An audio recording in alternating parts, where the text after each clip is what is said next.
Hello and welcome to episode 534 of the Daily Sales Message podcast, where every single day I share a piece of simple and actionable advice that's designed to help you feel more confident and sell more stuff too.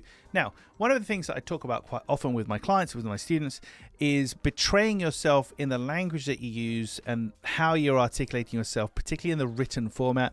And the thing I want to talk about today is the number one key on the keyboard, because on the number one key on the keyboard, and I've got a Mac, so hopefully that's the same for Windows keyboards, I'm sure it is the exclamation mark. Overusage of the exclamation mark can do a couple of things.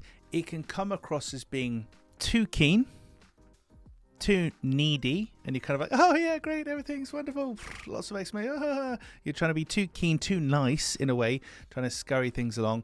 Or worse, it's like having caps lock on and you're shouting at people like, what is this? Brrr.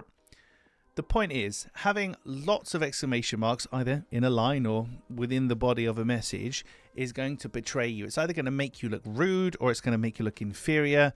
And you should be using exclamation marks, well, probably not really at all necessarily in professional emails, but certainly as sparingly as possible, because it only really has, as far as I'm concerned, a negative connotation.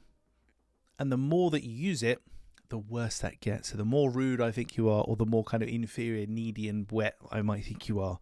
So stay away from the number one key on the keyboard, the exclamation mark. Find a different way to express yourself. Right, that's it for this telling off edition of the podcast. You have been told off.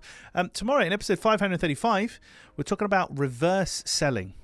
You've heard of reverse psychology. This is reverse selling. I'll explain more tomorrow what it is, how you can use it.